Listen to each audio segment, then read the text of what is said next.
سیدنا معاویہ رضی اللہ تعالیٰ عنہ کے حوالے سے جب بات ہوتی ہے تو مرزا صاحب وہ حدیث کوٹ کرتے ہیں صحیح بخاری و مسلم کی. نبی کریم صلی اللہ علیہ وسلم نے سیدنا عمار بن یاسر رضی اللہ تعالیٰ عنہ سے مخاطب ہو کر یہ ارشاد فرمایا کہ عمار تمہیں ایک باغی گروہ قتل کرے گا، باغی گروہ کے ہاتھوں تمہاری شہادت ہو جائے گی. باغی گروہ وہ قرار دیتے ہیں سیدنا معاویہ رضی اللہ تعالیٰ عنہ دیگر صحابہ معاذ اللہ باغی تھے. اب حدیث میں جو لفظ آیا وہ تو لغتاً آیا تھا، انہوں نے اس کو اصطلاحاً بغاوت بنا دیا کہ جس طرح باغی کا لفظ اردو میں استعمال ہوتا ہے بطور اصطلاح، نعوذ باللہ. ہم اس پر بات کر چکے ہیں پہلے کہ باغی گروہ کا تعارف کیا ہے، باغی گروہ کیا ہے، اس سے مراد کیا ہے، نبی کریم صلی اللہ علیہ وسلم کی حدیث سے کیا مراد ہے، سلف صالحین کیا کہتے ہیں، بغاوت سے کیا مراد ہے. ہمیشہ وہی اصطلاحی معنی اردو میں جو مستعمل ہو وہ عربی میں نہیں ہوتا ہے. اس حوالے سے میں نے کچھ مثالیں بھی الحمدللہ پیش کر دی ہیں، یہاں تفصیل کا وقت نہیں ہے اور تکرار بھی بار بار وہ اچھا نہیں لگتا. جو احباب سننا چاہیں وہ باغی گروہ کا تعارف یا باغی گروہ اس حوالے سے ہماری ویڈیوز موجود ہیں، وہ سن لیں، ان کے لنک ہم انشاءاللہ ڈسکرپشن میں دے دیں گے. یہاں بیان کرنے کا مقصد یہ ہے کہ اس گروہ میں سیدنا ابو الغادیہ رضی اللہ تعالیٰ عنہ بھی شامل تھے، سیدنا معاویہ رضی اللہ تعالیٰ عنہ کے گروہ میں.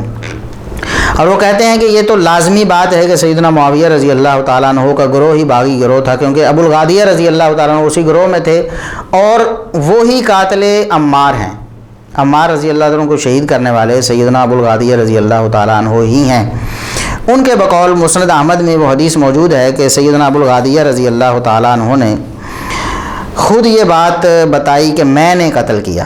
اب مرزا صاحب کی منافقت اور دوغلی پالیسی دیکھیں کہ سیدنا معاویہ رضی اللہ تعالیٰ عنہ کے لیے جنت کی بشارت بھی ثابت ہے، جیسا کہ ہمارے لیکچرز موجود ہیں، آئندہ بھی انشاءاللہ ہم نے ایک بھرپور لیکچر اس پر دینا ہے.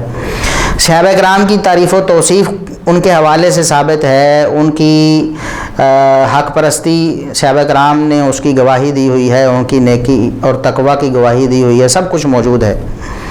اس کے باوجود سیدنا معاویہ رضی اللہ تعالیٰ عنہ کو متون کرتے ہیں اور اپنے پمفلٹ 5B میں سارے صحابہ کو انہوں نے سیدنا کے ساتھ لکھا ہے. سیدنا ابو بکر صدیق، سیدنا عمر فاروق، سیدنا عثمان، سیدنا علی، اور ابو الغادیہ رضی اللہ تعالیٰ عنہ کو بھی سیدنا لکھا ہے، لیکن معاویہ رضی اللہ تعالیٰ عنہ کے ساتھ حضرت لکھا ہے. عمر بن عاص رضی اللہ تعالیٰ عنہ کے ساتھ حضرت لکھا ہے. مغیرہ بن شعبہ رضی اللہ تعالیٰ عنہ کے ساتھ حضرت لکھا ہے. ان 3 صحابہ کرام کے ساتھ حضرت لکھا ہے، باقی سب کے ساتھ سیدنا لکھا ہے. ہم پوچھتے ہیں مرزا صاحب اس کی وجہ کیا ہے؟ مرزا صاحب کے چاہنے والے سننے والے بھی ان سے پوچھیں بھئی اس فرق کی کیا وجہ ہے؟ ایک ہی پمفلٹ ہے، سب صحابہ ہیں، اگر آپ صحابہ کا ادب و احترام ایک جیسا کرتے ہیں، فرق کی کیا وجہ ہے؟ آخر اس میں لاجک کیا ہے؟ صحابہ کرام کے ساتھ سیدنا اکثریت کے ساتھ، اور جن صحابہ کرام کے دل کے بارے میں آپ کے دل میں میل ہے، آپ کے بقول بھی آپ کے دل میں رنج ہے، ان کے ساتھ حضرت کا لفظ کیوں لکھا آپ نے؟ اور منافقت پر منافقت یہ ہے کہ ابو الغادیہ رضی اللہ تعالیٰ عنہ کے بارے میں ان کا دعویٰ ہے کہ وہ قاتل عمار ہیں، ہمارا نہیں. ہم انشاءاللہ آگے وضاحت کرنے والے ہیں اور اس حوالے سے ان کی جو کٹ حجتی ہے اس کو بھی ہم انشاءاللہ رد کرنے والے ہیں. ہم نہیں سیدنا ابو الغادیہ رضی اللہ تعالیٰ عنہ کو قاتل عمار یقینی طور پر ہم کہتے ہیں یہ ثابت ہی نہیں، لیکن ان کے بقول نبی کریم صلی اللہ علیہ وسلم نے یہ ارشاد فرمایا کہ عمار کو شہید کرنے والا اور عمار کا مال لوٹنے والا، شہید کرنے کے بعد جو مال ان کا وہ پکڑنے والا، وہ فی النار جہنمی ہے. اگر سیدنا ابو الغادیہ رضی اللہ تعالیٰ ان کے بقول جیسا کہ وہ کہتے ہیں کہ وہی قاتل عمار ہیں اور حدیث بھی ان پر فٹ وہ کرتے ہیں یہی کہ قاتل عمار جہنم میں جانے والا ہے، اگر سیدنا ابو الغادیہ رضی اللہ تعالیٰ عنہ قاتل عمار ہیں اور جہنم کی پیشگوئی ان کے بارے میں نبی کریم صلی اللہ علیہ وسلم نے بتا دی ہے، ان کو سیدنا لکھا ہے اور معاویہ رضی اللہ تعالیٰ عنہ ان کو حضرت لکھا ہے. عمر بن عاص رضی اللہ تعالیٰ عنہ جن کے ایمان کی گواہی نبی کریم صلی اللہ علیہ وسلم نے بزبان نبوت دی ہے، مسند احمد میں ہم بیان کر چکے ہیں، ان کو حضرت لکھا ہے. مغیرہ بن شعبہ رضی اللہ تعالیٰ عنہ جو بقول قرآن مرزا صاحب کے نزدیک بھی قرآن کے بقول اللہ ان سے راضی ہو چکا ہے، اللہ نے ان کو ہمیشہ کے لیے اپنی رضامندی کا سرٹیفکیٹ دے دیا ہے اور وہ پکے جنتی ہیں، ان کے جنتی ہونے میں کوئی شبہ نہیں اور ان کے جہنم میں جانے کا کوئی شائبہ نہیں ہے. مرزا صاحب کے بقول بھی ہمارے نزدیک تو تمام صحابہ کرام کے بارے میں یہی نظریہ ہے. یاد رکھیے گا یہ تمام صحابہ کے بارے میں نہیں ہے، یہ صلح حدیبیہ کے موقع پر آیات نازل ہوئی ہیں. اس سے مراد بعد کے لوگ نہیں ہیں، یہ وہ 1400 صحابہ کی شان ہے. اسی لیے میں نے اوپر وہ آیت رکھی تھی کہ اللہ کس سے راضی ہوا؟ صلح حدیبیہ کے، اور انہی کے کانٹیکسٹ میں یہ آخری آیت اسی صورت کی آ رہی ہے کہ یہ وہ صحابہ ہے. تو ان کو حضرت لکھا ہے مغیرہ بن شعبہ رضی اللہ تعالیٰ عنہ، بیعت رضوان والے جو ہیں، اور یہاں سیدنا ابو الغادیہ رضی اللہ تعالیٰ عنہ لکھا ہے. مرزا صاحب یہ دوغلی پالیسی آپ نے کیوں اپنائی ہے؟ ہمارا جو اس حوالے سے موقف ہے وہ بڑا واضح ہے. اگرچہ سیدنا ابو الغادیہ رضی اللہ تعالیٰ عنہ کا یہ دعویٰ ثابت ہے مسند احمد وغیرہ میں کہ میں نے تیر مارا اور اس سے سیدنا عمار بن یاسر رضی اللہ تعالیٰ عنہ شہید ہو گئے، لیکن سیدنا ابو الغادیہ رضی اللہ تعالیٰ عنہ کا یہ دعویٰ قطعی اور یقینی نہیں ہو سکتا. اس کی وجہ کیا ہے؟ مسند احمد میں ہی ایک دوسری حدیث ہے، مرزا صاحب کی نظر اس پر کیوں نہیں پڑی؟ بلکہ ان کے سامنے سوال بھی کیا گیا کہ مسند احمد میں ایک اور حدیث بھی ہے، لیکن مرزا صاحب پھر بھی اپنی بات پہ ڈٹے رہے، نہ اس کا کوئی جواب دیا، نہ لاجیکلی، نہ کسی نص سے، نہ قرآن و سنت کی کسی دلیل سے، بس ویسے ہی ڈٹ گئے. اب وہ حدیث میں آپ کو پڑھ کے سناتا ہوں. یہ 6538 نمبر 6538 نمبر حدیث ہے مسند احمد کی، اور اس کی سند بھی صحیح ہے. حنظلہ بن خویلد عنبری کہتے ہیں بین انا عند معاویہ اذ جاءہ رجلان یختصمان فی رأس عمار. میں سیدنا معاویہ رضی اللہ تعالیٰ عنہ کے پاس اس وقت موجود تھا جب دو بندے جھگڑتے ہوئے سیدنا معاویہ رضی اللہ تعالیٰ عنہ کے پاس آئے. وہ آپس میں ایک دوسرے سے تکرار کر رہے تھے، لڑائی کر رہے تھے. یقول کل واحد منہما انا قتلتہ، دونوں میں سے ہر ایک کا دعویٰ کیا تھا کہ میں نے شہید کیا، میں نے قتل کیا عمار کو. عمار رضی اللہ تعالیٰ عنہ کا سر انہوں نے پکڑا ہوا تھا، کہہ رہے تھے کہ میں نے شہید کیا ہے، دوسرا بھی کہہ رہا تھا میں نے قتل کیا ہے. دو لوگ سیدنا معاویہ رضی اللہ تعالیٰ عنہ کے پاس لڑائی جھگڑے کرتے ہوئے آئے. اسی طرح 6929 نمبر مسند احمد کی روایت ہے، اس میں بھی بالکل یہ الفاظ ہیں کہ یقول کل واحد منہما انا قتلتہ، دونوں میں سے ہر ایک کا دعویٰ تھا کہ اس عمار کو میں نے قتل کیا ہے، عمار کو میں نے قتل کیا ہے. اب دو صورتیں ہو سکتی ہیں، یا تو ان دونوں میں سے ایک ابو الغادیہ رضی اللہ تعالیٰ عنہ ہوں گے، یعنی جو دو دعوے دار ہیں دونوں بالجزم یہ دعویٰ کر رہے ہیں کہ میں نے قتل کیا، میں نے قتل کیا. دونوں میں سے ایک ابو الغادیہ رضی اللہ تعالیٰ عنہ ہوں گے، یا پھر یہ دونوں کوئی اور ہوں گے. اگر یہ دونوں کوئی اور ہیں، ابو الغادیہ رضی اللہ تعالیٰ عنہ ان دو میں شامل نہیں تھے، تو پھر سیدنا عمار بن یاسر رضی اللہ تعالیٰ عنہ کے قتل کا دعویٰ کرنے والے تین لوگ ہوں گے، ایک ابو الغادیہ رضی اللہ تعالیٰ عنہ اور دو یہ. اگر یہ مان لیا جائے کہ یہ دونوں میں سے ایک ابو الغادیہ رضی اللہ تعالیٰ عنہ تھے اور دوسرا کوئی اور تھا، تو پھر بھی کم از کم دو لوگ دعوے دار ہیں اس بات کے کہ میں نے عمار بن یاسر کو قتل کیا ہے. اب اس صورتحال میں کیسے یہ بات قطعی اور یقینی طور پر کہی جا سکتی ہے کہ قاتل عمار وہ ابو الغادیہ رضی اللہ تعالیٰ عنہ ہیں؟ کتنی واضح بات ہے. اب ظاہر ہے کہ جنگ کے موقع پر کسی کے پاس اتنا تو مطلب اطمینان نہیں ہوتا کہ کوئی بندہ اتنی یقینی طور پر یہ دعویٰ کر دے. تیر تو ساری طرف سے پھینکے جا رہے ہیں، ہر طرف سے لڑائی جھگڑا ہو رہا ہے، تیر آ رہے ہیں، نیزے چل رہے ہیں، تلواریں چل رہی ہیں. اس وقت ایک بندہ تیر مارتا ہے ابو الغادیہ رضی اللہ تعالیٰ عنہ، اور ان کے بقول انہیں یہ لگتا ہے کہ ان کا تیر سیدنا عمار رضی اللہ تعالیٰ عنہ کی شہادت کا سبب بنا ہے، جبکہ دوسرا شخص یا پھر دوسرا اور تیسرا شخص وہ بھی یہی دعویٰ کرتے ہیں.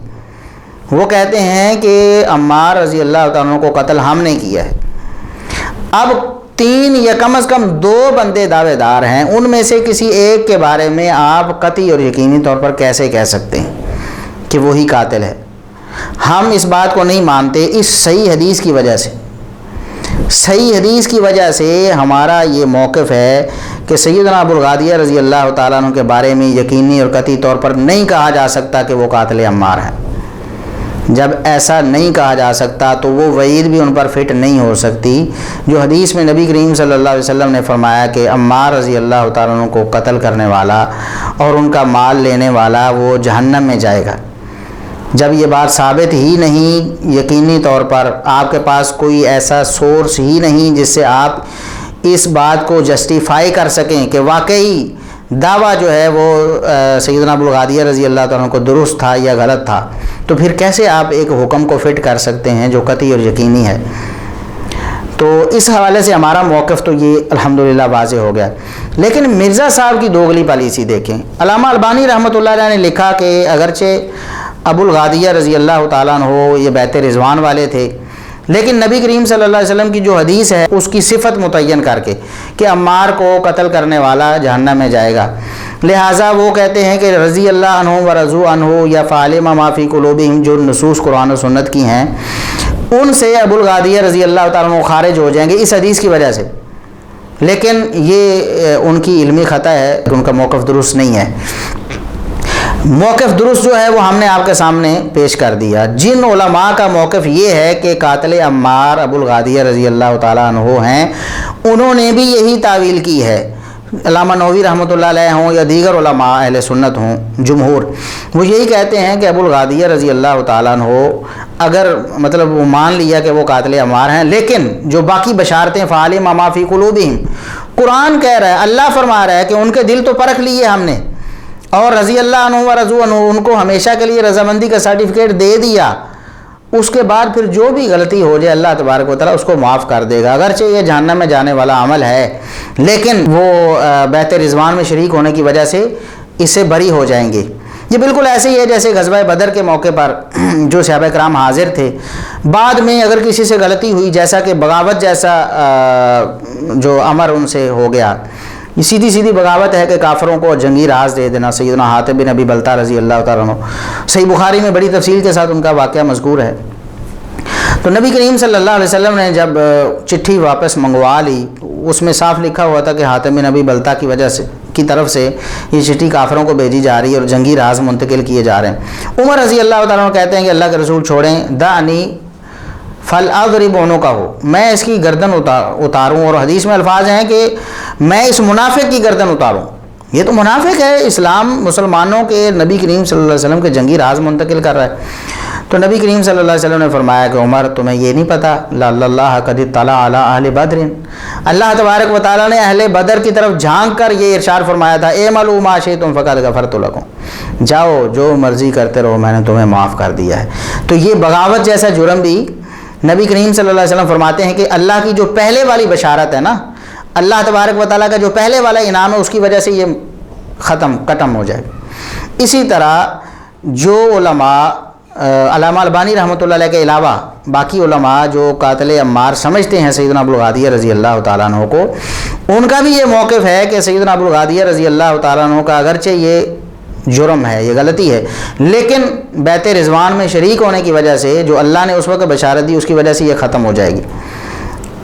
لیکن ہم نے تو الحمدللہ احادیث کی روشنی میں ایک موقف، وہ ان علماء کے سامنے یہ حدیث نہیں تھی، انہوں نے ایک موقف اختیار کیا، یا ان کے سامنے یہ حدیث ان کی تحقیق میں صحیح نہیں تھی. بہرحال یہ صحیح حدیث ہے کہ سیدنا ابو الغادیہ رضی اللہ تعالیٰ عنہ اکیلے نہیں تھے یہ دعویٰ کرنے والے. جب 2 یا 3 دعوے دار ہیں تو ان میں سے کسی ایک کی بات کو آپ کس طرح جسٹیفائی کر سکتے ہیں، اور وہ بھی امن کی حالت میں نہیں، جنگ کی حالت میں. جنگ کی حالت میں افراتفری ہوتی ہے، کسی کو کون سا کو موقع ہے ادھر بیٹھ کے کوئی بندہ جناب شوٹر بیٹھا ہوا ہے اور وہ بڑے اطمینان کے ساتھ شوٹ کر رہا ہے، اور ادھر ادھر سے کسی طرف سے کوئی گولی آنے کا کوئی خدشہ نہیں، کوئی تیر تلوار نہیں چل رہی، اور وہ کہتا ہے کہ یقینی طور پر میرا ہی دعویٰ ٹھیک ہے اور اس کے دعوے کو مان لیا جاتا ہے. تو سیدنا ابو الغادیہ رضی اللہ تعالیٰ عنہ کے اس دعوے کو یقینی طور پر کیسے مانا جا سکتا ہے، جبکہ 1 یا 2 اور دعوے دار بھی برابر کے موجود ہیں، ان دونوں میں سے ہر ایک دھڑلے سے یہ دعویٰ کر رہا ہے کہ میں نے عمار کو قتل کیا ہے. تو مرزا صاحب کی منافقت کیا ہے؟ وہ یہ کہ ابو الغادیہ رضی اللہ تعالیٰ عنہ جن کو وہ جہنمی ثابت کرنے کے درپے ہیں، بڑا زور لگا رہے ہیں کہ جناب یہ تعویلیں کرتے ہیں، یہ ایسے کرتے ہیں ویسے کرتے ہیں، حق بات جو ہے وہ فلاں نے بتائی ہے، اور وہ حق بات ان کے بقول یہ ہے کہ ابو الغادیہ رضی اللہ تعالیٰ عنہ جہنمی ہے، نعوذ باللہ. اگر یہ بات مان لی جائے تو جن کے بارے میں جہنم کی خبر آ گئی ان کو تو وہ سیدنا کہہ رہے ہیں، اور جن کو جنت کی بشارتیں ملی ہوئی ہیں ان کو کہہ رہے ہیں کہ وہ دل کے کھوٹے تھے، اور ان کو حضرت لکھتے ہیں. وہ کہتے ہیں کہ ان کے دل میں جو ہے نا وہ کجی تھی، وہ تو ڈھونگ رچاتے تھے معاذ اللہ نعوذ باللہ. تو یہ مرزا صاحب کی یعنی صورتحال ہے. مرزا صاحب کہتے ہیں کہ جو آج بھی علماء کہہ رہے ہوتے ہیں کہ دونوں ہی ٹھیک ہیں، حالانکہ گورا یہ بات کبھی نہیں مانے گا کہ ایک جنگ جس میں ہزاروں لوگ مر جائیں دونوں ہی ٹھیک ہوں، جبکہ نبی کریم صلی اللہ علیہ وسلم فرما رہے ہیں کہ عمار کو ایک باغی جماعت قتل کرے گی، تو پھر سر دونوں کیسے ٹھیک ہو گئے؟ یہ دھوکہ آپ کسی اور کو دیں۔ انہوں نے علماء کی اور ائمہ کی رائے نقل کی کہ بھئی حضرت علی کے ماننے والے کو 2 اجر ملیں گے اور حضرت معاویہ کی جماعت کو 1 اجر ملے گا، جو آج بھی علماء کہہ رہے ہوتے ہیں جی دونوں ہی ٹھیک ہیں۔ حالانکہ گورا تو یہ بات کبھی نہیں مانے گا کہ ایک جنگ جس میں ہزاروں لوگ مر جائیں اور دونوں ہی ٹھیک ہوں، تو پھر سب دونوں بیک وقت کیسے ٹھیک ہو گئے؟ یہ دھوکہ آپ کسی اور کو دیں۔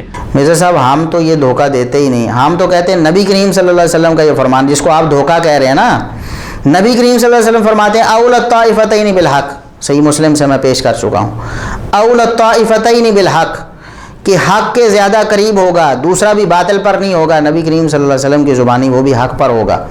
یہ تو نبی کریم صلی اللہ علیہ وسلم نے فرما دیا۔ اب یہ اعتراض نبی کریم صلی اللہ علیہ وسلم پر ہے اور پھر اجماع امت پر ہے، جس کو آپ مانتے ہی نہیں، دعویٰ ہی کرتے ہیں صرف۔ لیکن آپ سے سوال یہ ہے کہ سیدنا معاویہ رضی اللہ تعالیٰ عنہ نے تو خود شہید نہیں کیا عمار بن یاسر رضی اللہ تعالیٰ عنہ کو، جس نے شہید کیا ہے، جس کا نام آپ نامینیٹ کر رہے ہیں، نامزد کر کے جس کو قتل کا مجرم قرار دے رہے ہیں آپ، سیدنا ابو الغادیہ رضی اللہ تعالیٰ عنہ کو، اور جن پر جہنم کی وعید بھی فٹ کر رہے ہیں، ان کو سیدنا کہیں، ان کو رضی اللہ عنہ کہیں، اور دوسرے صحابہ کے خلاف آپ اس طرح کی باتیں کریں۔ اور آپ کے پمفلٹ میں جو آپ نے پمفلٹ لکھا، اس کی روح سے سیدنا ابو الغادیہ رضی اللہ تعالیٰ عنہ جنتی ثابت ہو رہے ہیں، اور ان کو اجتہادی طور پر 1 اجر ملنے کی توقع کی جا رہی ہے۔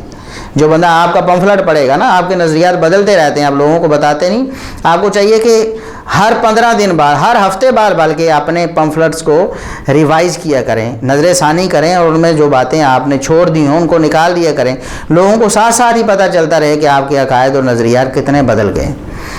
بہت ساری باتیں ابھی تک آپ نے پمفلٹ میں لکھی ہیں۔ آپ نے لکھا ہوا کہ اجتہادی طور پر جو لوگ سیدنا علی رضی اللہ تعالیٰ کے خلاف لڑے ان کو بھی 1 اجر ملے گا، خود آپ نے لکھا، اور یہاں آپ کہہ رہے ہیں کہ جی دھوکہ کسی اور کو دیں۔ دونوں کیسے ٹھیک ہو گئے؟ آپ نے کہا کہ دونوں کیسے ٹھیک ہو گئے، یہ دھوکہ آپ کسی اور کو دیں۔ خود آپ نے کہا کہ 1 اجر ملے گا، تو 1 اجر کیا غلط کو ملتا ہے؟ باطل پرست کو 1 اجر ملتا ہے یا حق پرست کو 1 اجر ملتا ہے؟ یہ تو خود اپنے آپ کی آپ نفی کر رہے ہیں، اپنے پمفلٹ کی آپ نفی کر رہے ہیں۔ اللہ تبارک و تعالیٰ آپ کو ہدایت نصیب فرمائے۔